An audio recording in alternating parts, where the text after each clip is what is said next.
Okay. Magandang tanghali sa inyong lahat at sa ating guro at sa aking mga klase. Ang aking talumpati ay tungkol sa ang papel ng kabataan sa bayan. Ang pamagat ng aking talumpati ay pagbabago. Bilang isang kabataan, ano nga ba ang layunin natin sa lipunan? Sabi nga ng ating pambansang bayani na si Jose Rizal, ang kabataan ang pag-asa ng bayan. Ngunit marami pa rin nagtataka kung ano nga ba talagang papel natin sa bayan. Maraming nagsasabi na tayo mga bata pa lamang at wala pang alam, wala tayong karapatang magsalita o tayo ay natatakot na panindigan ng boses ng bawat isa. Lahat tayo ay may kanya-kanyang layunin sa buhay, pamilya, kaibigan at para sa ating bayan.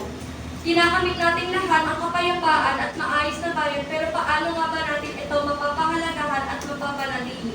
Matuto tayong tumanaw sa lahat ng mga nagawa at sakripisyo ng ating mga bayani dahil kung wala sila kailanman hindi natin makakaktan ang kalayaan. Magsimpi tayong daan upang ipaalala sa ating kapwa-bata o matatanda na kaya nating ipakita na tayo talaga ang pag-asa. Sa simpleng pagtulong sa mga nangangailangan, sa pagsali sa mga programang makakatulong sa ating lugar, at sa pagbabahagi ng mga magagandang gawain at maiwasan ng mga hindi karapat-dapat. Panibagong henerasyon, panibagong kaalaman. Tayo ang tulay sa pagpapaunlad at pagpapaganda ng sistema para sa makatarungan at disiplinadong bayan. Malaking tulong ang boses at kilos ng bawat tao kung tayo magtutulungan.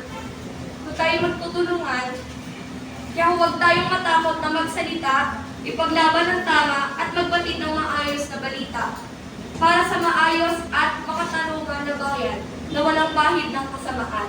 Thank you po.